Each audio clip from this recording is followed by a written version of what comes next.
আসসালামু আলাইকুম।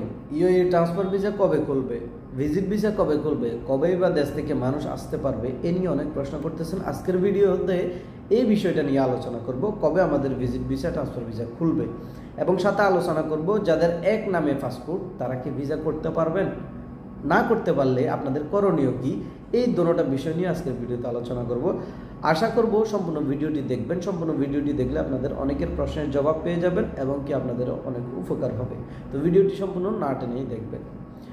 ভিডিও শুরু করার আগে একটাই অনুরোধ, চ্যানেলে যদি আপনারা নতুন হয়ে থাকেন অবশ্যই এটা সাবস্ক্রাইব করে যাবেন, পাশে থাকা বেল আইকনটা অন করে দিবেন যাতে পরবর্তী যে কোনো ভিসার আপডেট সবার আগে আপনাদের কাছে পৌঁছে যায়।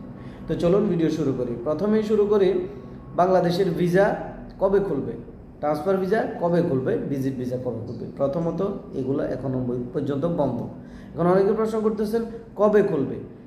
ভাই দেখেন, এটা ইউএই, এটা বাংলাদেশ না, এটা পাকিস্তান না, এটা ভারত না, বা অন্যান্য কোনো রাষ্ট্র না, এটা ইউএই।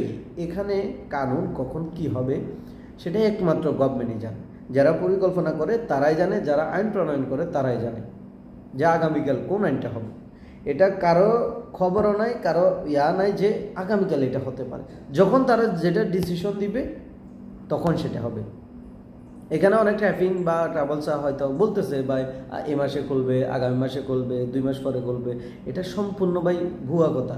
এটা হয়তো আপনাদেরকে আশা দিচ্ছে যে হয়তো খুলবে, কিন্তু এটা সঠিক না। এই যে আমাদের এই যে 2020 সাল 21 সালের আগে সেই 10 সালে ভিসা বন্ধ হয়েছিল, সবাই বলাবলি করতেছিল আগামী মাসে খুলবে, আগামী বছর খুলবে। এইভাবে 10টা বছরে কিন্তু চলে গেছে, ভিসা করে নাই।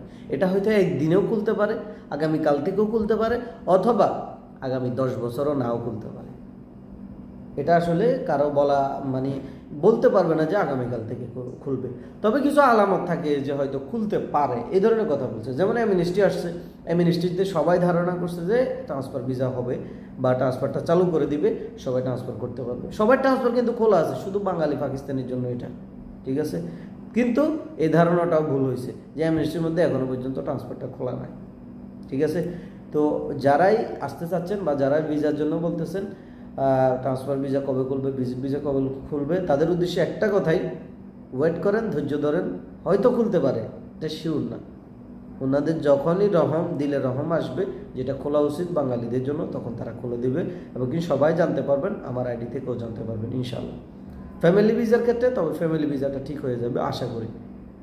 এটা মানে হয়তো 70% আশা করতে পারি এটা ঠিক হয়ে যাবে, এটা কারণ এটা ফ্যামিলি ভিসা, ঠিক আছে। তারপর যে জিনিসটা পাসপোর্ট নিয়ে সমস্যা, এক নামে যাদের পাসপোর্ট তাদের ভিসা কি হচ্ছে, জি না, তাদের ভিসা হচ্ছে না। 98%, 2% হলেও হতে পারে। এটা অনেক আগে আইন প্রণয়নটা করছে, কিন্তু এটা কার্যকর তেমন হয় নাই। কিন্তু এখন থেকে পুরাদমে এটার কার্যক্রম চালু হয়েছে। এক নামে যাদের ভিসা পাসপোর্ট আছে তাদের ভিসা কিন্তু হচ্ছে না, রিনিউও হবে না, ঠিক আছে, একদম রিনিউও হবে না। তো তাদের করণীয় কি, তারা যাদের জন্ম নিবন্ধন বানাইছেন, পাসপোর্ট বানাইছেন, তারা এক কাজ করবেন, আপনার নিকটস্থ বোর্ড অফিস, আপনার ইউনিয়ন পরিষদে গিয়ে সেখান থেকে আপনার পাসপোর্ট এই যে জন্ম নিবন্ধনটা 2 নাম করে নেবেন। যদি আপনার জালাল থাকে তাহলে জালাল উদ্দিন, রফিক থাকলে রফিক আলম বা রফিক হোসেন, তহিদুল থাকলে তহিদুল ইসলাম, এই ধরনের কিছু নাম আপনারা 2 নামে করে ফেলবেন। যদি জন্ম নিবন্ধন দিয়ে না করেন তাহলে হয়তো আইডি দিয়ে করছেন। আইডি দিয়ে যাদের পাসপোর্ট তারা কি করবেন, আইডিটা চেঞ্জ করতে হবে। এখন আইডি চেঞ্জ করতে কিন্তু অনেক ঝামেলা, এটাতে অনেক ভোগান্তি পোহাতে হয়, অনেক সময় সাপেক্ষ। তো যাদের আইডি দিয়ে করছেন তারা আমার সাথে যোগাযোগ করবেন। আজকের ভিডিওতে আমি ডিসক্রিপশনে আমার নাম্বারটা দিয়ে দেবো, ঠিক আছে। তারা আমার সাথে যোগাযোগ করবেন, আমি আপনাদেরকে পরামর্শ দেব, আমি বানাই দিব যে তা না, আমি আপনাদেরকে পরামর্শ দিয়েই কিভাবে কি করবেন সব কিছু বুঝাই দেব। তবে হ্যাঁ, হোয়াটসঅ্যাপে কেউ কল দিবেন না বা এমনি কল দেওয়ার চেষ্টা করিয়েন না, কারণ হচ্ছে অনেক বিজি থাকে, অনেক সময় কল দিলে আমার একটু ডিস্টার্ব হয়। আপনারা হোয়াটসঅ্যাপে ভয়েস দিবেন বা নক দিবেন, সমস্যা নাই, আমি আপনাদেরকে সব কিছু বুঝিয়ে বলার চেষ্টা করব। কিন্তু আপনাদেরকে 2 নাম করতে হবে, এটাই শিওর। আর কোনো ওয়ে নাই, আর কোনো উপায় নেই। সেটা জন্ম নিবন্ধন দিয়ে করেন বা আইডি দিয়ে করেন। তা আশা করি আজকের ভিডিওতে যে আলোচনা করছি আপনারা হয়তো ধৈর্য সহকারে দেখছেন, বুঝে গেছেন যে আপনাদের করণীয় কি। যারা এতক্ষণ ধৈর্য সহকারে বসে আছেন বা দেখতেছেন ভিডিওটি, তাদের সকলকে ধন্যবাদ। আবারও বলছি, যারা চ্যানেলে নতুন হয়ে থাকেন, যদি আপনি নতুন হয়ে থাকেন অবশ্যই চ্যানেলটি সাবস্ক্রাইব করে যাবেন, পরবর্তী ভিসার আপডেট সবার আগে আপনি পেয়ে যাবেন। ধন্যবাদ সবাইকে।